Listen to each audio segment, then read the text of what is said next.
Today we're going to be taking a look at the Espole sub-ohm tank from Ovancl.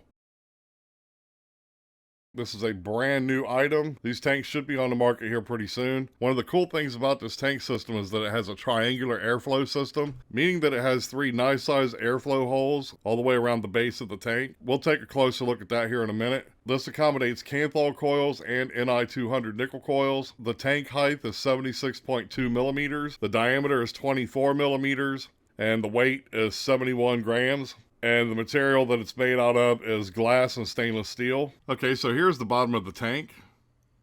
That's Ovancl.com right there. This is the part that I find very interesting. You can barely see the airflow hole through the AFC ring, but it's a really large size air hole. I'm not exactly sure what the size is, but I know it's huge. Then you got another one over here, and then a third one. And I think that makes this tank unique compared to a lot of other sub-ohm tanks that I own. I own quite a few. And then to adjust the airflow, obviously you just turn this little outer ring. See, it's about halfway closed off right there.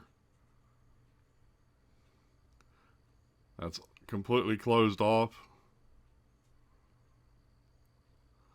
Now the only issue, and I have made the company aware of this airflow ring just kind of freely turns. It's way too loose. So they're going to take that into consideration, and there'll probably be a fix on this when it hits the market. The airflow in this tank is probably the best I've ever had on a sub-ohm tank.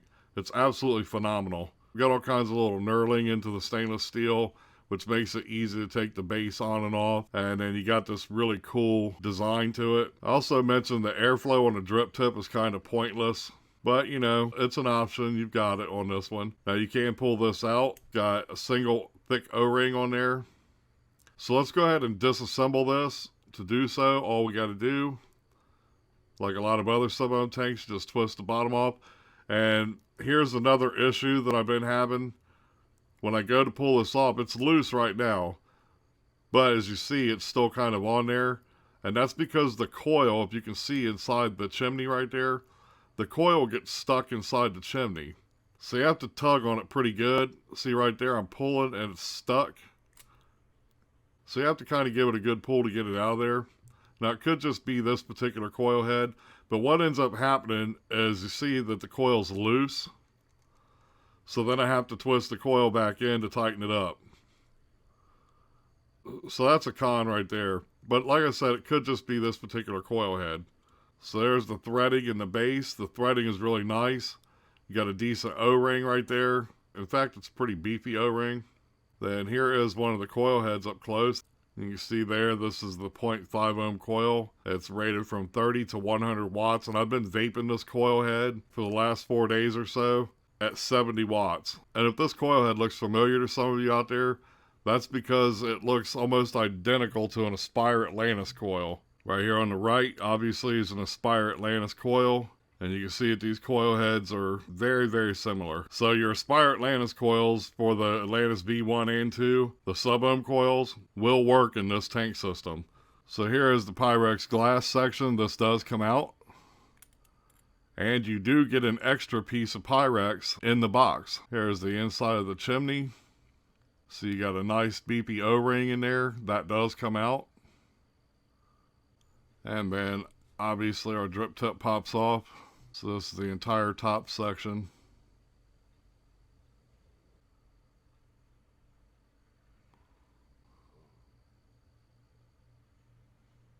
So it's just very well machined. Feels nice and hefty in the hand. So let's go ahead and put this back together. All we do is slip our Pyrex on, put our coil back in the base. Then this just slips together like so. We pop our drip tip back on. Let's take it back up on top and I'll talk about it some more. So in order to fill this tank system, we have to do it from the bottom. It's not top fill, but I did mention that to the company, and they said that they've been working on a top fill design of this for the last month or so. So we'll see what happens when the final version comes out. So in order to fill it, we just want to twist the bottom off.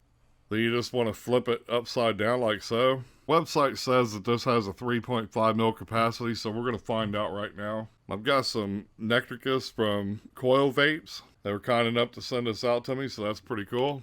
Alright, so here is 3.5 mils in a syringe.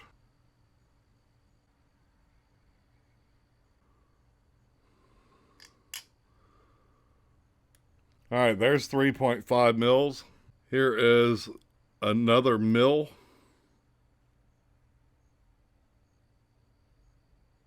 So we took roughly half of that. You'll want to get it past that hole in the chimney.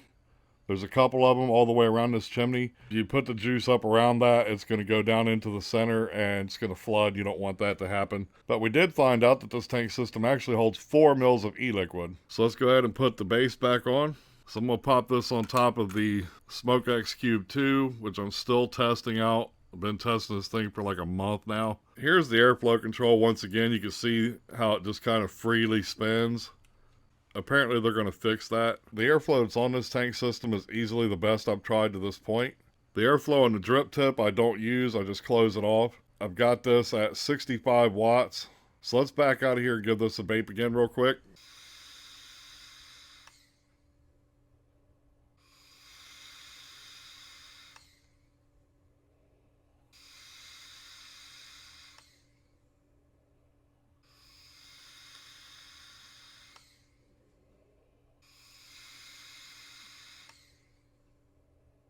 So obviously this tank system produces big clouds. The flavor on this I think is probably on par with the Crown tank. I've had the Crown for about 2 weeks or so. To be honest with you guys, my Crown pretty much sits off to the side because I use this tank system instead of the Crown. Even though I personally think that the Crown tank is about as perfect as you can get in a sub-ohm tank, I still think the airflow on this tank system is much better. And the flavor and vapor production with this tank system is on point. I have a lot of great things to say about it. I only have a couple of cons, and that is the airflow ring, and then the top airflow on the drip tip, and then the fact that it's not a top fill tank system.